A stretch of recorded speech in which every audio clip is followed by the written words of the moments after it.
السلام علیکم ورحمۃ اللہ وبرکاتہ۔ الحمد للہ رب العالمین والصلاة والسلام علی اشرف الانبیاء والمرسلین نبینا محمد وعلی آلہ وصحبہ اجمعین وبعد۔ معزز دینی بھائیو، آج کے اس پروگرام میں جس موضوع پر کچھ خطاب کرنے کی کوشش کروں گا وہ نماز کی عظمت اور اس کی قدر و منزلت کے تعلق سے ہوگا۔ 5 وقتہ نمازیں اللہ تبارک و تعالی کا اہم ترین فریضہ ہیں جن کی ادائیگی ہر مسلمان پر فرض ہے۔ یہ اسلام کے 5 ارکان میں سے اہم ترین رکن ہے۔ کلمہ شہادت لا الہ الا اللہ محمد الرسول اللہ کی گواہی کے بعد سب سے پہلا فریضہ جو ایک مسلمان پر عائد ہوتا ہے وہ 5 وقتہ نمازوں کی ادائیگی کا ہے۔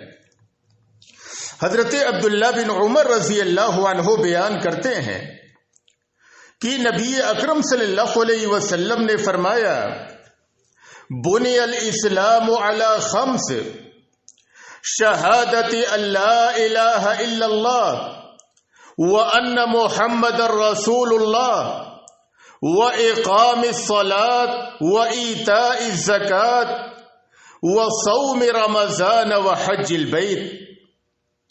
آپ صلی اللہ علیہ وسلم نے فرمایا کہ اسلام کی بنیاد 5 ستونوں پر قائم ہے۔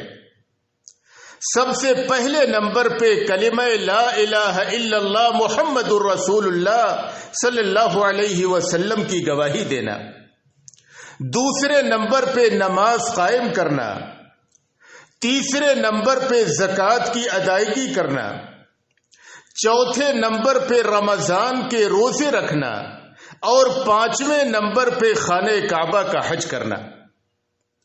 تو کلمہ شہادت لا الہ الا اللہ محمد الرسول اللہ کے بعد اسلام کا سب سے پہلا رکن 5 وقتہ نمازوں کی ادائیگی کا ہے۔ معاذ بن جبل رضی اللہ عنہ بیان کرتے ہیں کہ نبی اکرم صلی اللہ علیہ وسلم نے فرمایا، رأس الامر الاسلام وعمودہ الصلاۃ، کہ اسلام کا ستون نماز ہے۔ نماز یہ اسلام کا ستون ہے، اور آپ کو یہ معلوم ہے کہ اگر عمارت سے ستون کو گرا دیا جائے تو عمارت گر جاتی ہے۔ تو اسلام کی یہ عمارت 5 ستونوں پر قائم ہے، اور ان میں سے ایک 5 وقتہ نمازوں کی ادائیگی کا ہے۔ جس نے نمازوں کو چھوڑ دیا اور اللہ تبارک و تعالی کے اس اہم ترین فریضہ سے غفلت اور لاپرواہی برتی، گویا کہ اس نے اسلام کی عمارت کو ڈھانے کی کوشش کی۔ یہ فریضہ نماز اس قدر اہم ہے اور اس قدر و منزلت کا حامل ہے کہ اللہ تبارک و تعالی نے اپنی کتاب قرآن کریم میں اس کو ایمان سے تعبیر کیا ہے۔ اللہ نے قرآن کریم کی ایک آیت کریمہ میں فرمایا، وَمَا كَانَ اللَّهُ لِيُضِيعَ إِيمَانَكُمْ إِنَّ اللَّهَ بِالنَّاسِ لَرَءُوفٌ رَحِيمٌ، کہ اللہ تبارک و تعالی تمہارے ایمان کو ضائع کرنے والا نہیں ہے، بے شک اللہ تبارک و تعالی لوگوں پہ انتہائی مہربان اور انتہائی رحم و کرم کرنے والا ہے۔ یہ آیت کریمہ اس وقت نازل ہوئی جب مسلمانوں کا قبلہ بیت المقدس سے خانہ کعبہ کی جانب تحویل کر دیا گیا۔ تو بعض صحابہ کرام نے آپس میں گفتگو کی کہ ہم نے وہ نمازیں جو بیت المقدس کی جانب پڑھی تھیں ان نمازوں کا کیا ہوگا؟ اور بعض صحابہ ایسے بھی ہیں کہ بیت المقدس کی جانب رخ کر کے انہوں نے نماز پڑھی اور ان کا انتقال ہو گیا، ان کی نمازوں کا کیا ہوگا؟ تو اللہ تبارک و تعالی نے یہ آیت کریمہ نازل کی اور اس آیت کریمہ میں نماز کو ایمان سے تعبیر کیا۔ آپ نماز کی قدر و منزلت کا اندازہ لگائیں کہ اللہ تبارک و تعالی نے نماز کو ایمان سے تعبیر کیا، یعنی معنی یہ ہوا کہ اگر نماز نہیں تو ایمان کی کوئی حیثیت نہیں۔ اللہ نے یہ آیت کریمہ نازل کی اور فرمایا وَمَا كَانَ اللَّهُ لِيُضِيعَ إِيمَانَكُمْ، کہ اللہ تبارک و تعالی تمہارے ایمان کو یعنی تمہاری نمازوں کو ضائع اور برباد کرنے والا نہیں ہے۔ یعنی تم نے جو نمازیں بیت المقدس کی جانب رخ کر کے پڑھی ہیں، اللہ تبارک و تعالی ان نمازوں کو ضائع اور برباد کرنے والا نہیں ہے۔ عبداللہ بن عمرو بن عاص رضی اللہ عنہ بیان کرتے ہیں کہ نبی اکرم صلی اللہ علیہ وسلم نے ایک دن نماز کا تذکرہ کیا، پھر آپ نے فرمایا من حافظ علیہا کانت لہ نورا وبرہانا ونجاتا یوم القیامہ، کہ جو شخص ان 5 وقت نمازوں کی پابندی کرے یہ نمازیں قیامت کے دن اس کے لیے نور ہوں گی، روشنی ہوگی جس کی روشنی میں وہ چلے گا، اور اس کے ایمان کی دلیل ہوگی۔ نماز یہی ایمان کی دلیل ہے۔ اگر نماز نہیں تو ایمان کی کوئی دلیل نہیں، صرف دعویٰ ہے۔ وَنَجَاتًا يَوْمَ الْقِيَامَةِ، اور اللہ تبارک و تعالی کے عذاب سے قیامت کے دن نجات کا ذریعہ اور سبب ہوگی۔ تو یہ نماز انتہائی اہم عبادت ہے اور یہی ایمان کی دلیل ہے۔ نماز نہیں تو ایمان کی کوئی دلیل نہیں، مجرد دعویٰ ہے۔ لہذا ایک مسلمان اس فریضے کے چھوڑنے سے توبہ کرے، 5 وقت نمازوں کی پابندی کرے۔ نبی اکرم صلی اللہ علیہ وسلم قیامت کے دن اپنی امت کے لوگوں کو حوض کوثر سے پانی پلائیں گے، اور اسی وضو اور نماز کے ذریعے سے اپنی امت کے لوگوں کو پہچانیں گے کہ یہ میری امت کا آدمی ہے، اور اس کو حوض کوثر سے پانی پلائیں گے۔ نبی اکرم صلی اللہ علیہ وسلم نے ایک بار صحابہ کرام سے فرمایا انا فرتکم علی الحوض، کہ میں حوض کوثر پر تمہارا انتظام کرنے کے لیے تم سے پہلے جا رہا ہوں۔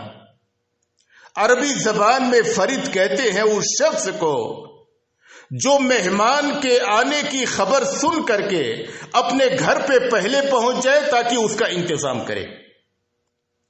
آپ صلی اللہ علیہ وسلم نے فرمایا صحابہ کرام سے کہ میں دنیا سے تم سے پہلے جا رہا ہوں تاکہ حوض کوثر پر جا کر کے تمہارا انتظام کروں۔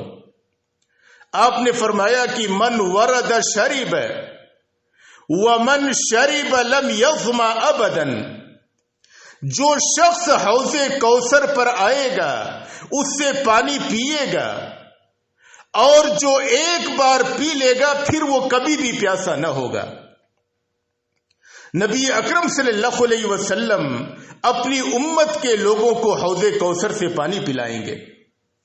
ایک صحابی رسول نے پوچھا کہ اے نبی صلی اللہ علیہ وسلم، اس قیامت کے دن آدم علیہ الصلاۃ والسلام سے لے کر کے آپ تک کے سارے نبیوں کے امتی موجود ہوں گے، اتنے بڑے مجمع میں آپ اپنی امت کے لوگوں کو کیسے پہچانیں گے؟ آپ صلی اللہ علیہ وسلم نے فرمایا کہ اے میرے صحابہ، تم یہ بتلاؤ کہ اگر کسی آدمی کے پاس اونٹوں کا ریوڑ ہو، اس میں سے کچھ اونٹ سرخ ہوں اور کچھ اونٹ سیاہ ہوں، تو کیا وہ اپنے سرخ اونٹوں کو سیاہ اونٹوں سے الگ نہ کر لے گا؟ صحابہ کرام نے کہا کہ ضرور الگ کر لے گا۔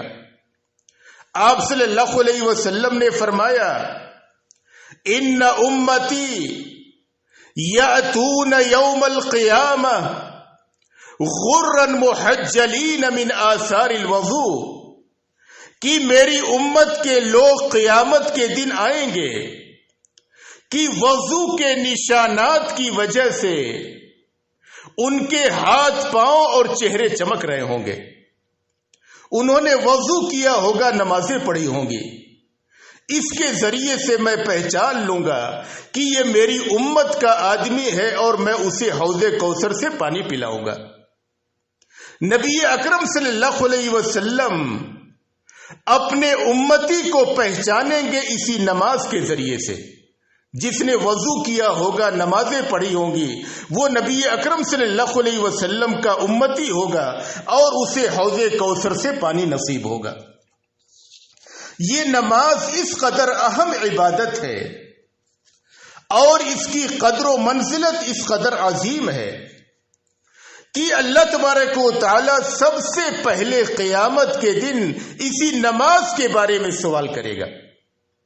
سب سے پہلے یہ نہیں پوچھا جائے گا کہ کتنا صدقہ و خیرات کیا, کتنی بار حج کیا, کتنی بار عمرہ کیا. یہ بعد کی چیزیں ہیں. سب سے پہلا جو سوال ہوگا اسی فریضہ نماز کے بارے میں ہوگا. حضرت حریث بن قبیصہ رضی اللہ عنہ بیان کرتے ہیں کہ میں مدینہ منورہ آیا اور میں نے اللہ تبارک و تعالی سے دعا کی کہ اے اللہ تبارک و تعالی مجھے کسی اچھے آدمی سے ملاقات کرا دے. اللہ تبارک و تعالی نے ان کی ملاقات حضرت ابو ہریرہ رضی اللہ عنہ صحابی رسول سے کرا دی. وہ کہتے ہیں کہ میں نے ابو ہریرہ رضی اللہ عنہ سے کہا کہ آپ مجھ سے نبی اکرم صلی اللہ علیہ وسلم کی کوئی ایسی حدیث سنائیے جسے آپ نے نبی اکرم صلی اللہ علیہ وسلم سے ڈائریکٹ سنا ہو. حضرت ابو ہریرہ رضی اللہ عنہ کہنے لگے کہ میں نے نبی اکرم صلی اللہ علیہ وسلم کو فرماتے ہوئے سنا ہے ان اول ما يحاسب به العبد يوم القیامہ من عمله صلاته کہ قیامت کے دن بندے مسلم سے اس کے اعمال میں سے سب سے پہلے جس عمل کا حساب لیا جائے گا یہ اس کی نماز ہوگی. فَإِن صَلُحَتْ فَقَدْ أَفْلَحَ وَأَنْجَحَ اگر یہ نماز ٹھیک نکلی تو وہ شخص کامیاب و کامران ہو گیا. وَإِن فَسَدَتْ فَقَدْ خَابَ وَخَسِرَ اگر یہ نماز خراب نکلی تو وہ شخص ناکام و نامراد ہو گیا. تو سب سے پہلے جو حساب ہوگا نماز کا ہوگا. اگر ایک بندے مسلم نماز میں کامیاب نکل گیا تو انشاءاللہ وہ باقی چیزوں میں کامیاب نکل جائے گا. لہذا اے امت اسلام تم نمازوں کا اہتمام کرو, ان کی پابندی کرو, نمازوں کے چھوڑنے سے توبہ کرو. اللہ تبارک و تعالیٰ کے اس اہم ترین فریضے کا اہتمام کرو کہ جب قیامت کے دن تم سے سب سے پہلے نماز کے بارے میں پوچھا جائے اور اس کا حساب لیا جائے تو تم اس میں کامیاب نکل جاؤ. نبی اکرم صلی اللہ علیہ وسلم جب اس دنیا سے رخصت ہو رہے ہیں تو نماز کی قدر و منزلت اور اس کی اہمیت کی وجہ سے اپنی امت کو نماز کی وصیت کرتے ہیں. عموماً انسان جب دنیا سے جانے لگتا ہے اس کے آخری لمحات ہوتے ہیں تو اپنے گھر والوں کو اپنے مال کی اور اپنے دیگر دنیاوی امور کی وصیت کرتا ہے. لیکن نبی اکرم صلی اللہ علیہ وسلم کو اس فریضہ نماز کی اس قدر فکر ہے کہ کہیں امت اس عبادت سے غافل نہ ہو جائے. دنیا سے روانہ ہوتے ہوئے آخری لمحات میں امت کو نماز کی وصیت کرتے ہیں. ام سلمہ رضی اللہ عنہا بیان کرتی ہیں کہ نبی اکرم صلی اللہ علیہ وسلم کی آخری وصیت یہ تھی الصلاۃ الصلاۃ وما ملکت ایمانکم، کہ اے لوگو تم نماز کی پابندی کرنا، اے لوگو تم نماز کی پابندی کرنا اور اپنے غلاموں اور خادموں اور اپنی لوڈیوں کا پاس و لحاظ رکھنا۔ اللہ تبارک و تعالی کو جب یہ فریضہ نماز امت کو عطا کرنا ہوا تو اللہ تبارک و تعالی نے اس فریضے کو حضرت جبرائیل علیہ الصلاۃ والسلام کے ذریعے سے نبی اکرم صلی اللہ علیہ وسلم پہ نازل نہیں کیا، بلکہ اس عبادت کی اہمیت کی وجہ سے اللہ نے اپنے نبی کو معراج کرائی، آسمانوں پہ بلایا اور وہاں پہ نماز کا یہ تحفہ عطا کیا۔ یہ عبادت اللہ تبارک و تعالیٰ کو اس قدر محبوب اور پسندیدہ ہے کہ اللہ تبارک و تعالیٰ نے نبی اکرم صلی اللہ علیہ وسلم کو یہ تحفہ اور نماز کی یہ عبادت 50 نمازوں کی شکل میں عطا کیا۔ اللہ تبارک و تعالیٰ نے پہلے 50 نمازیں فرض کی، پھر نبی اکرم صلی اللہ علیہ وسلم اللہ تبارک و تعالیٰ سے برابر تخفیف کا سوال کرتے رہے، پھر اللہ تبارک و تعالیٰ نے اسے 5 وقت کی نماز کر دیا۔ اللہ نے اجر و ثواب 50 نمازوں کا باقی رکھا، لیکن تعداد میں اللہ نے 5 وقت کر دیا، یعنی امت کے لوگ 5 وقت کی نماز ادا کریں گے اور اللہ تبارک و تعالیٰ اپنے فضل و کرم سے اور اپنی رحمت سے 50 نمازوں کا ثواب عطا کرے گا۔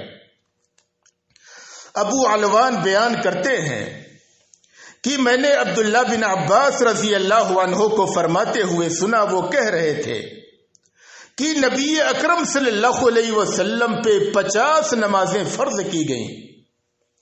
آپ صلی اللہ علیہ وسلم اللہ سے تخفیف کا سوال کرتے رہے، پھر اللہ تبارک و تعالی نے ان 50 نمازوں کو 5 وقت کی کر دیا اور اجر و ثواب 50 نمازوں کا باقی رکھا۔ اللہ تبارک و تعالی نے اس فریضہ نماز کی اہمیت اور قدر و منزلت کی وجہ سے نبی اکرم صلی اللہ علیہ وسلم کو حکم دے کر امت کے لوگوں کو حکم دیا کہ وہ خود بھی نماز قائم کریں اور اپنے اہل و عیال کو بھی اس کا حکم دیں۔ اللہ نے قرآن کریم کی ایک آیت کریمہ میں فرمایا وَأَمُرْ أَهْلَكَ بِالصَّلَاةِ وَاصْطَبِرْ عَلَيْهَا، کہ اے نبی صلی اللہ علیہ وسلم آپ اپنے گھر والوں کو نماز کا حکم دیں اور خود بھی اس پر قائم رہیں۔ ہر مسلمان خود بھی نماز قائم کرے، اپنے اہل و عیال کو، بیوی بچوں کو بھی اس فریضہ نماز کی ادائیگی کی تاکید کرے۔ بلکہ نبی اکرم صلی اللہ علیہ وسلم نے ایک حدیث میں فرمایا، عبداللہ بن عمر رضی اللہ عنہ بیان کرتے ہیں کہ نبی اکرم صلی اللہ علیہ وسلم نے فرمایا مروا اولادکم بالصلاۃ وهم ابناء 7 سنین، کہ تم اپنے بچوں کو نماز کا حکم دو جب وہ 7 سال کے ہو جائیں، یعنی سن تمیز کو پہنچ جائیں، تمیز کی عمر کو پہنچ جائیں 7 سال کی عمر کو، تو تم انہیں نماز کا حکم دو۔ وَاضْرِبُوهُمْ عَلَيْهَا وَهُمْ أَبْنَاءُ 10 سنین، اور تم انہیں نمازوں کے چھوڑنے پہ مارو جب وہ 10 سال کے ہو جائیں، 10 سال کی عمر کو پہنچ جائیں اور وہ نماز نہ پڑھیں تو ان کو مارو۔ یہ تاکید کیوں ہے؟ اس فریضے کی اہمیت کی وجہ سے۔ یہ فریضہ اس قدر اہم ہے کہ یہی ایمان کی دلیل ہے۔ بندے مومن نماز کو قائم کر کے اللہ تبارک و تعالیٰ کے ہاں اپنے ایمان کا ثبوت فراہم کرتا ہے۔ اس کی اہمیت کی وجہ سے اللہ تبارک و تعالی نے ہر مسلمان کو حکم دیا کہ وہ خود بھی نماز قائم کرے اور اپنے اہل و عیال کو بھی اس کا حکم دے۔ یہ فریضہ نماز اللہ تبارک و تعالی کو اس قدر محبوب اور پسندیدہ ہے، اور اس فریضے کی اس قدر و منزلت ہے کہ اللہ تبارک و تعالی نے نماز کو کسی بھی حال میں معاف نہیں کیا۔ آدمی سو گیا ہو، بھول گیا ہو، بیمار ہو، یہاں تک کہ میدان کارزار میں بھی ہو، تو بھی اللہ تبارک و تعالی نے نماز کو معاف نہیں کیا۔ اللہ نے حکم دیا کہ تم نماز قائم کرو۔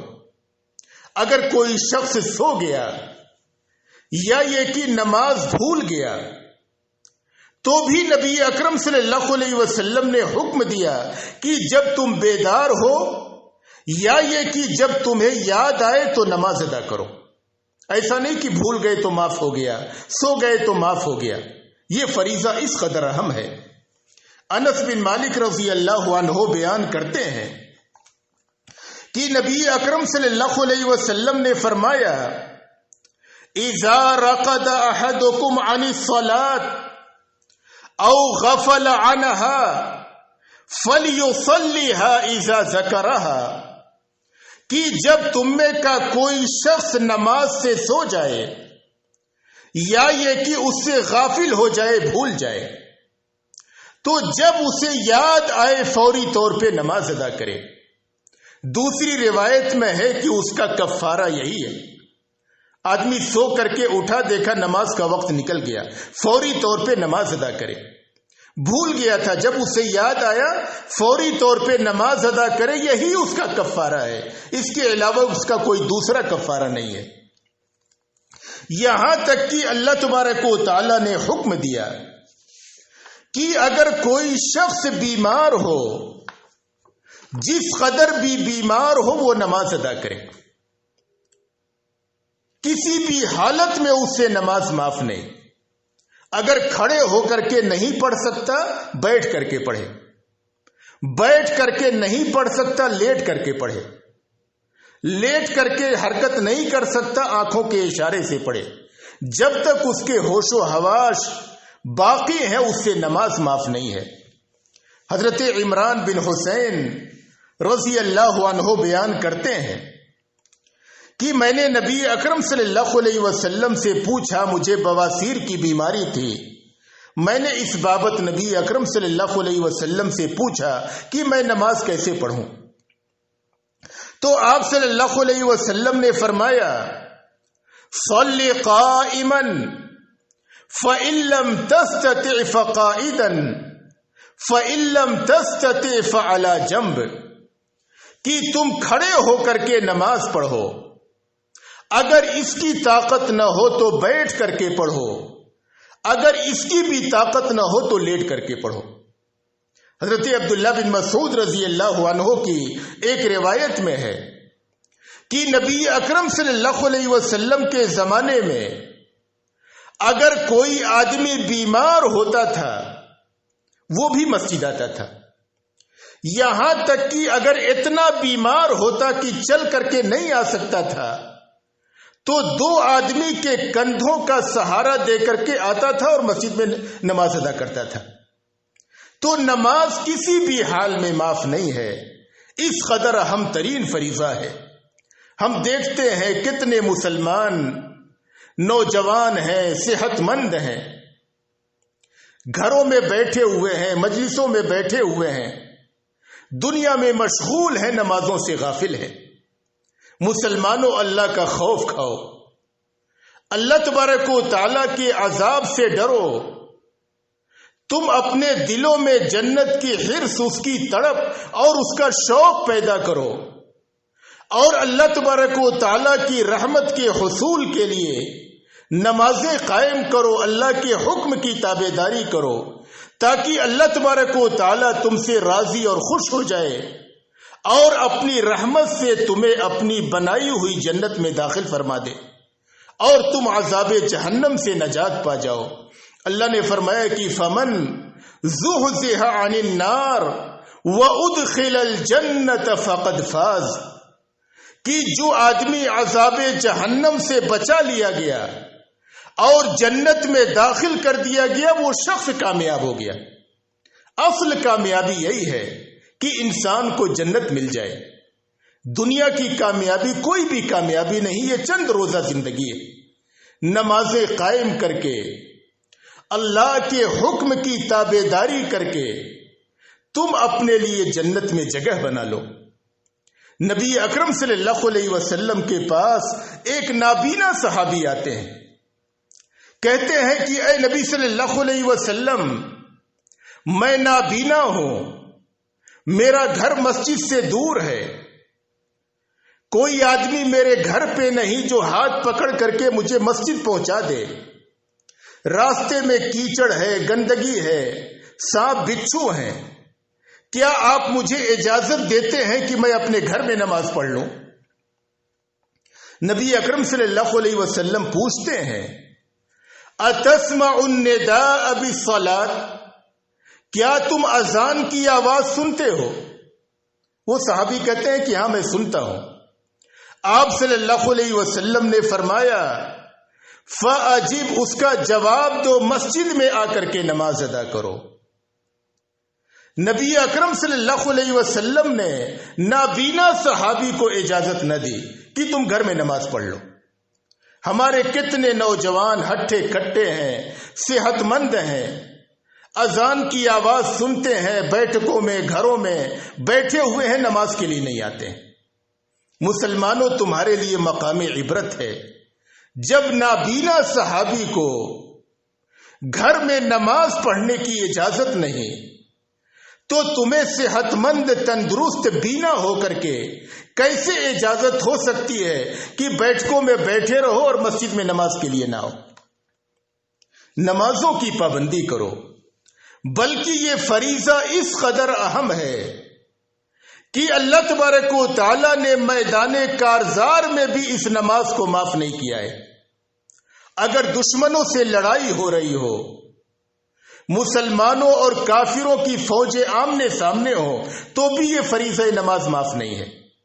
اللہ نے قرآن کریم میں اور نبی اکرم صلی اللہ علیہ وسلم نے احادیث مبارکہ میں اس کے طریقے بیان کیے کہ فوج کا کچھ حصہ جائے نماز ادا کرے، پھر وہ آئے دشمن کا مقابلہ کرے، پھر دوسری جماعت جائے نماز ادا کرے۔ اس حالت میں بھی اللہ نے نماز کو معاف نہیں کیا ہے۔ پھر کون سی حالت ہے جس میں نماز معاف ہو سکتی ہے؟ اے مسلمانوں، توبہ کرو ترک نماز سے۔ نمازوں کا چھوڑنا انتہائی سنگین اور انتہائی خطرناک گناہ ہے، بلکہ نبی اکرم صلی اللہ علیہ وسلم نے احادیث مبارکہ میں نمازوں کے چھوڑنے کو کفر قرار دیا ہے۔ بریدہ رضی اللہ عنہ بیان کرتے ہیں کہ نبی اکرم صلی اللہ علیہ وسلم نے فرمایا، العہد الذی بیننا وبینہم الصلاۃ فمن ترکہا فقد کفر، کہ ہمارے اور کافروں اور مشرکوں کے درمیان جو فرق ہے وہ نماز کا ہے۔ جس نے نماز چھوڑ دیا اس نے کفر کیا، جس آدمی نے نماز چھوڑ دیا اس نے کفر کیا۔ حضرت عبداللہ بن شقیق العقیلی رضی اللہ عنہ بیان کرتے ہیں، کان اصحاب محمد صلی اللہ علیہ وسلم لا يرون شيئا من الاعمال ترکہ کفر غیر الصلاۃ، کہ نبی اکرم صلی اللہ علیہ وسلم کے صحابہ نماز کے علاوہ کسی چیز کے چھوڑنے کو کفر نہیں سمجھتے تھے، نماز کے چھوڑنے کو کفر سمجھتے تھے۔ اگر کسی آدمی کو دیکھتے تھے کہ وہ مسجد میں نماز کے لیے نہیں آیا تو صحابہ اسے کفر تصور کرتے تھے، یعنی ان کا خیال یہ تھا کہ یہ آدمی مسلمان نہیں، اس لیے نماز کے لیے نہیں آتا ہے۔ حضرت عبداللہ بن مسعود رضی اللہ عنہ بیان کرتے ہیں، وَلَقَدْ رَأَيْتُنَا ما يتخلف عنها الا منافق معلوم النفاق، کہ ہم نے یہ دیکھا کہ ہمارے زمانے میں نمازوں کے لیے مسجدوں میں صرف وہی شخص نہیں آتا تھا جو کھلم کھلا منافق ہوتا تھا، یعنی جو مسلمان نہ ہوتا تھا وہ مسجدوں میں نماز کے لیے نہیں آتا تھا، لیکن جو آدمی بھی مسلمان ہے، کلمہ لا الہ الا اللہ محمد الرسول اللہ کی گواہی دیتا ہے، اس کے تعلق سے یہ تصور موجود نہیں تھا کہ وہ مسلمان بھی ہے اور نماز کے لیے نہیں آئے گا۔ یعنی صحابہ نمازوں کے چھوڑنے کو کفر سمجھتے تھے، لہذا اے مسلمانوں اللہ کا خوف کرو، بغیر نمازوں کے قائم کیے بغیر کوئی شخص مسلمان نہیں ہو سکتا، گرچہ وہ اپنے آپ کو مسلمان سمجھے، جو کچھ بھی تصور کرے، لیکن صحابہ کرام کی ان روایات کے مطابق وہ شخص مسلمانوں کے زمرے میں شامل نہیں ہو سکتا ہے۔ یہی نماز اسلام اور کفر کے درمیان حد فاصل ہے۔ حضرت جابر بن عبداللہ رضی اللہ عنہ بیان کرتے ہیں کہ نبی اکرم صلی اللہ علیہ وسلم نے فرمایا، بین الرجل و بین الشرک والکفر ترک الصلاۃ، کہ ایک آدمی اور شرک و کفر کے درمیان جو فرق ہے وہ نماز کے چھوڑنے کا ہے۔ جس آدمی نے نماز چھوڑ دیا وہ شرک و کفر میں داخل ہو گیا، جس آدمی نے نماز قائم کیا وہ اسلام کے زمرے میں داخل ہو گیا۔ تو نمازوں کو قائم کیے بغیر اسلام کا تصور نہیں ہے۔ اسلام میں کوئی ایسی گنجائش نہیں ہے کہ ایک آدمی اپنے آپ کو مسلمان بھی کہے، کلمہ بھی پڑھے، اپنے آپ کو مسلمان بھی سمجھے اور وہ نماز قائم نہ کرے۔ یہ نماز اس قدر اہم ہے کہ اگر کوئی بندے مسلم نماز چھوڑ دیتا ہے تو اس سے اللہ تبارک و تعالی کا ذمہ ختم ہو جاتا ہے۔ حضرت ابو دردہ رضی اللہ عنہ بیان کرتے ہیں کہ میرے خلیل محمد الرسول اللہ صلی اللہ علیہ وسلم نے مجھے وصیت کی، اور آپ صلی اللہ علیہ وسلم نے وصیت کرتے ہوئے فرمایا، لا تشرک باللہ شیئا ان قطعت او حرقت، کہ اے ابو دردہ تم اللہ تبارک و تعالی کے ساتھ شرک نہ کرنا، گرچہ تمہارے جسم کو ٹکڑے ٹکڑے کیوں نہ کر دیا جائے یا یہ کہ تمہیں جلا دیا جائے۔ اس کے بعد آپ نے دوسری وصیت کی، وَلَا تَتْرُكْ صَلَاةً مَكْتُوبَةً مُتَعَمِّدًا فَمَنْ تَرَكَهَا مُتَعَمِّدًا فَقَدْ بَرِئَتْ مِنْهُ الذِّمَّةُ، اور تم کوئی فرض نماز جان بوجھ کر نہ چھوڑنا، اس لیے کہ جس آدمی نے کوئی فرض نماز جان بوجھ کر کے چھوڑ دی وہ اللہ تبارک و تعالی کے ذمہ سے الگ ہو گیا۔ وَلَا تَشْرَبِ الْخَمْرَ فَإِنَّهَا مِفْتَاحُ كُلِّ شَرٍ، اور تم شراب نہ پینا، اس لیے کہ یہ ہر برائی کا پہلا دروازہ ہے۔ امام نووی رحمہ اللہ لکھتے ہیں کہ ذمہ سے مراد اللہ تبارک و تعالی کی گارنٹی اور اس کی امان و حفاظت ہے، یعنی جو آدمی نماز قائم کرتا ہے وہ اللہ تبارک و تعالی کی گارنٹی میں اور اس کی امان اور حفاظت میں ہوتا ہے، اور جو آدمی نمازیں چھوڑتا ہے، نماز قائم نہیں کرتا، اس شخص کے تعلق سے اللہ تبارک و تعالیٰ کی کوئی گارنٹی، کوئی ذمہ داری یا اس کی امان و حفاظت اللہ تبارک و تعالیٰ کی جانب سے نہیں ہے۔ اسی لیے نبی اکرم صلی اللہ علیہ وسلم نے ایک اور حدیث میں فرمایا، من صلی الصبح فہو فی ذمۃ اللہ، کہ جو آدمی نماز فجر ادا کر لے وہ اللہ تبارک و تعالیٰ کی امان، حفاظت اور اللہ تبارک و تعالیٰ کی گارنٹی میں ہے۔ یہ کس قدر اہم چیز ہے جسے اللہ تبارک و تعالیٰ کی امان اور حفاظت حاصل ہو، اور بے نمازی سے اللہ تبارک و تعالیٰ کی امان اور حفاظت چھن جاتی ہے۔ یہ نمازوں کا چھوڑنا اس قدر سنگین اور خطرناک گناہ ہے کہ قیامت کے دن بے نمازی کو قارون، فرعون، حامان، ابی بن خلف ان بڑے بڑے مجرموں کے ساتھ رکھا جائے گا۔ بے نمازی کا حشر دنیا کے ان بڑے مجرموں کے ساتھ ہوگا۔ عبداللہ بن عمرو بن عاص رضی اللہ عنہ بیان کرتے ہیں کہ نبی اکرم صلی اللہ علیہ وسلم نے فرمایا، من حافظ علیہا کانت لہ نورا وبرہانا ونجاتا یوم القیامہ، کہ جو شخص ان 5 وقت نمازوں کی پابندی کرے یہ نمازیں قیامت کے دن اس کے لیے نور ہوں گی، روشنی ہوں گی جس کی روشنی میں وہ چلے گا، اور اس کے ایمان کی دلیل ہوں گی، اور اللہ تبارک و تعالی کے عذاب سے نجات کا ذریعہ اور سبب ہوں گے۔ اور جو شخص ان نمازوں کی پابندی نہ کرے قیامت کے دن اس کے لیے نہ تو کوئی نور ہوگا، نہ اس کے ایمان کی کوئی دلیل ہوگی، اور نہ اللہ کے عذاب سے نجات کا کوئی ذریعہ اور سبب ہوگا۔ وَكَانَ يَوْمَ الْقِيَامَةِ مَعَ قَارُونَ وَفِرْعَوْنَ وَحَامَانَ وَأُبَيُّ بْنُ خَلَفٍ، اور بے نمازی کا حشر قیامت کے دن قارون، فرعون، حامان اور ابی بن خلف کے ساتھ ہوگا۔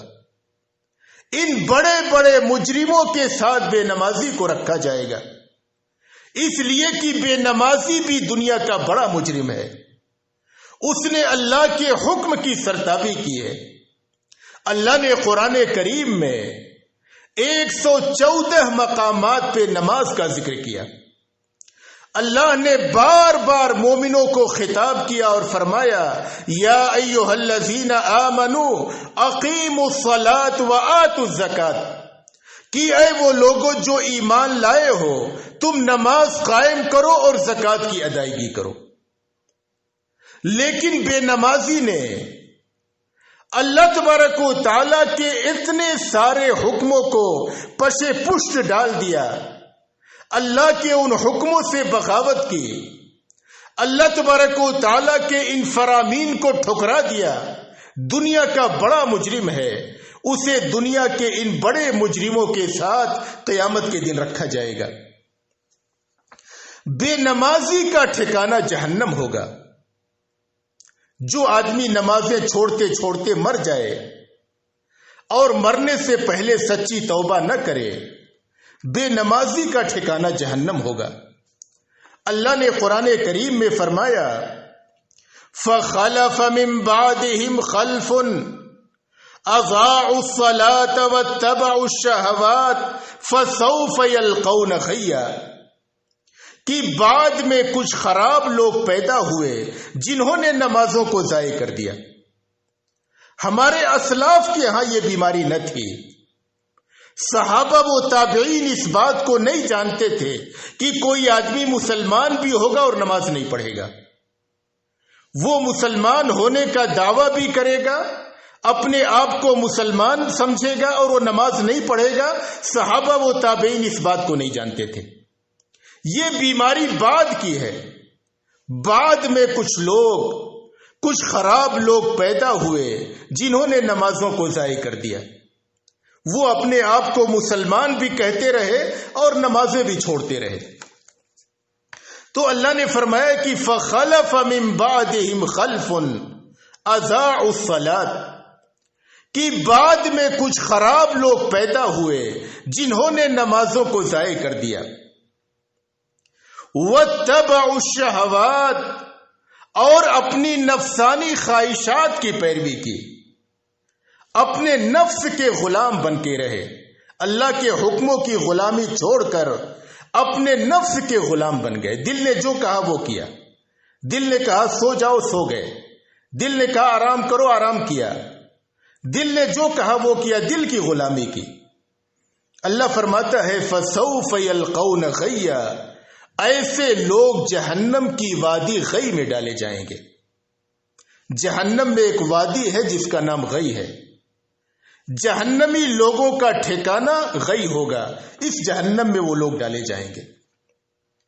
اللہ نے قرآن کریم میں ایک منظر ذکر کیا کہ جب قیامت کے دن جنت و جہنم کا فیصلہ ہو چکا ہوگا، جنتی جنت میں جا چکے ہوں گے اور جہنمی جہنم میں جا چکے ہوں گے، تو جنتی جہنمیوں سے پوچھیں گے جب وہ جہنم میں اپنے کسی جاننے والے آدمی کو دیکھیں گے کہ ارے میرا تو یہ چچا ہے، یہ تو میرا دوست ہے، یہ تو میرا پڑوسی ہے جو جہنم میں چلا گیا، تو اس سے سوال کریں گے، پوچھیں گے ما سلککم فی سقر، تمہیں کس چیز نے جہنم میں ڈال دیا؟ آج تم جہنم میں کیوں چلے گئے؟ دنیا میں تو تم مسلمان بنتے تھے، مسلمان ہونے کا دعویٰ کرتے تھے، آج تم جہنم میں کیوں چلے گئے؟ جہنم میں تمہارے جانے کا سبب کیا ہے؟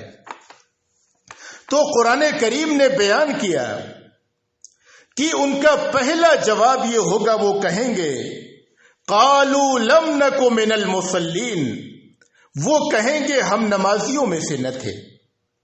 تم جنت میں گئے اس لیے کہ تم نماز پڑھتے تھے، ہم جہنم میں گئے اس لیے کہ ہم نماز نہیں پڑھتے تھے۔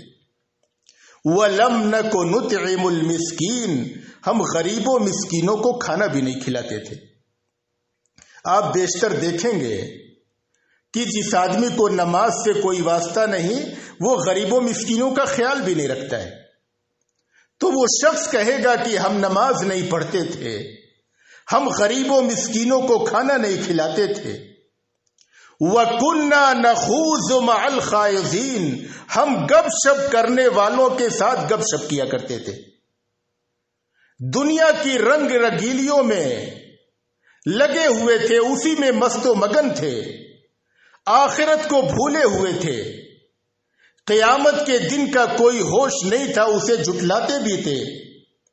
حتی اتانا الیقین، یہاں تک کہ اچانک ہمارے پاس موت آ گئی، اچانک موت آ گئی، ہم غفلت کے شکار تھے، نمازوں سے غافل تھے، اچانک موت آئی اور یہ برا دن دیکھنا پڑا کہ ہمیں جہنم میں جانا پڑا۔ تو بے نمازی کا ٹھکانہ جہنم ہوگا۔ لوگوں اللہ کا خوف کرو اور پنج وقتہ نمازوں کی پابندی کرو، یہی تمہارے ایمان کی دلیل ہے۔ اللہ تبارک و تعالیٰ کی رضا و خوشنودی کے حصول کا اہم ترین ذریعہ ہے۔ اس کے برخلاف جو شخص پنج وقتہ نمازوں کی پابندی کرے، اللہ تبارک و تعالیٰ اسے اپنی رحمت سے جنت میں داخل فرمائے گا۔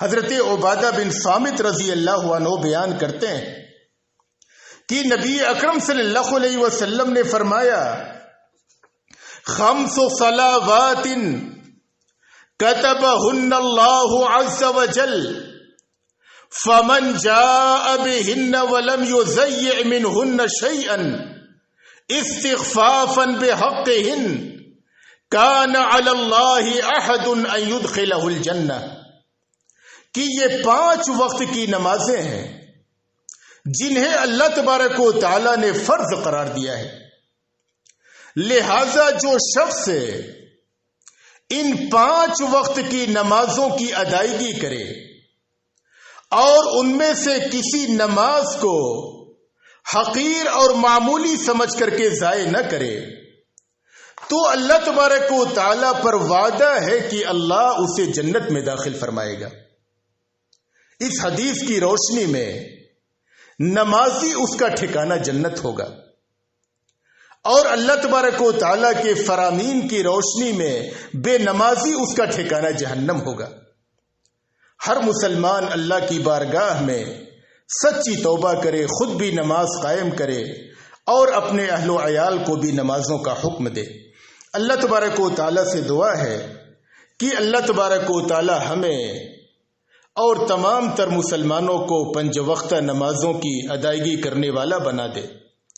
اے اللہ تبارک و تعالیٰ، جو نوجوان مسلمان نمازوں سے غافل ہے، اے اللہ تبارک و تعالیٰ تو انہیں نمازی بنا دے، ان کے دلوں میں ان نمازوں کی محبت سجا دے۔ اے اللہ تبارک و تعالیٰ تو ہمیں جب تک اس دنیا میں رکھ ایمان و اسلام پہ رکھ، اور جب ہمارا خاتمہ ہو ایمان و اسلام پہ ہو۔ وآخر دعوانا ان الحمد للہ رب العالمین۔